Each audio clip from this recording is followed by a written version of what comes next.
Danas se dosta priča o medijskoj pismenosti. Interesuje me kako je ti tumačiš i da li misliš da je važna za našu omladinu? Smatram da je COVID bio ključna i kritična tačka koja je pokazala značaj medijske pismenosti. Bili smo preplavljeni morem neproverenih, netačnih, pseudonaučnih informacija vezanim za načine lečenja, poreklo virusa, vakcinu i sl.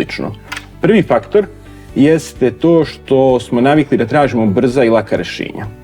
Drugi faktor jeste to da su naučni procesi možda previše komplikovani za prosječnog čovjeka. I treći faktor je taj da su mladi izgubili poverenje u institucije i tradicionalne kanale informisanja. Izuzetno je bitno da pokrenemo kritičko i logičko razmišljanje kod građana, naročito kod dece i mladih, iz razloga što na taj način stvaramo svesne, savesne, odgovorne i pre svega informisane članove društva.